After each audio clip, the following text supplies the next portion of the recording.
Hey guys, so one of the topics I want to talk about today is one of the things that I see all the time, and that is a lot of businesses will fail. Okay, they'll fail because here's the thing: they have a great product, great invention, great design, and like I've preached many times before, they go and put that 6,000 or whatever it is patent up on the wall, and it's just collects dust, and it's because you can't. I mean, this is 2020. The people that I know, the people that I associate with, and my business partners and my masterminds that I belong to and stuff, we build products or get products in front of that community, that avatar. And so think of it this way. Let's say you got the most amazing widget, or let's say, okay, I'll give you a classic example. This is what I did with my company, Lazy Buns, okay? You know what? We went to boat shows, we went to trade shows, we had the float, which you can see up here in the green one, that's signed by Damon John, one of the sharks from Shark Tank. And so here's what we did, right?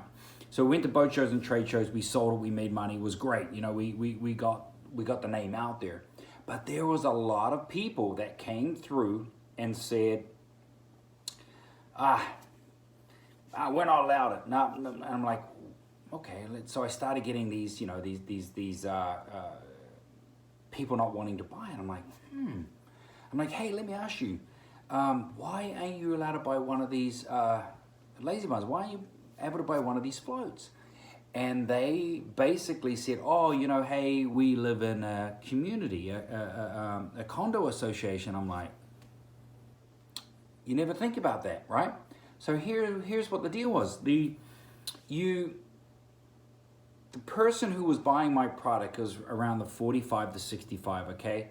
Most of them would come to Florida, or they'll go to different places. They live in a condo. They couldn't bring their floats or rafts or anything because you weren't allowed pools or rafts in there. You're only allowed noodles, but they loved the product. They loved the fabric, but yet they didn't like the noodles that you get at Walmart and Target, wherever, that would break down, okay?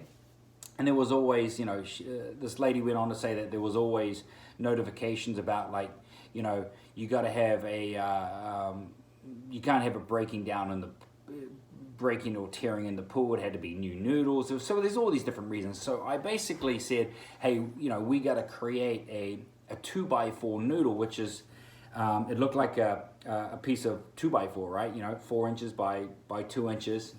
We made it like, I think it was 42 inches long or whatever. And that outsold. That just was amazing because they loved the fabric, they loved the material of that vinyl. It lasted for years, and it really worked. So the sales just went through the roof.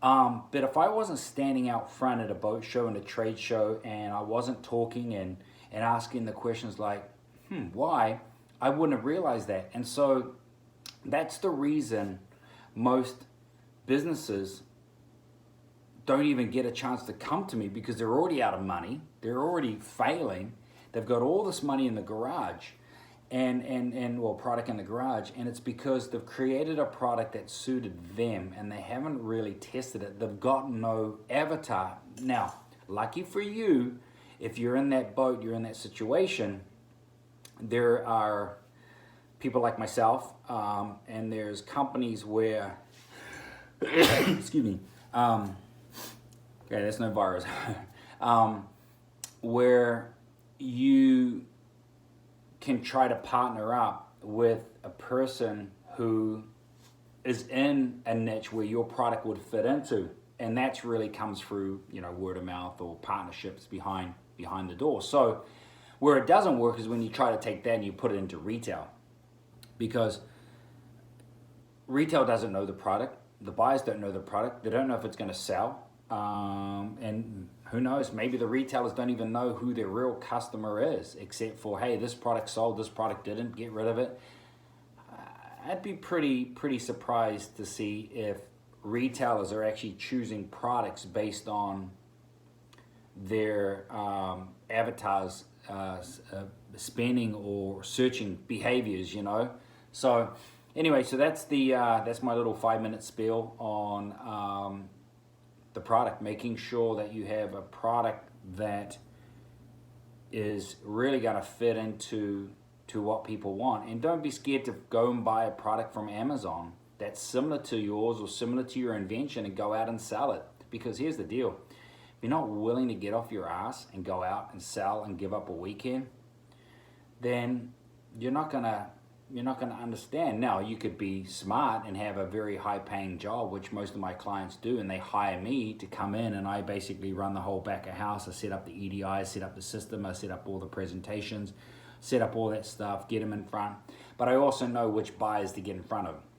I know where their product's going to niche. So if their product is a certain product, I'm not just going to go to Walmart. I'm not just going to go to Home Depot.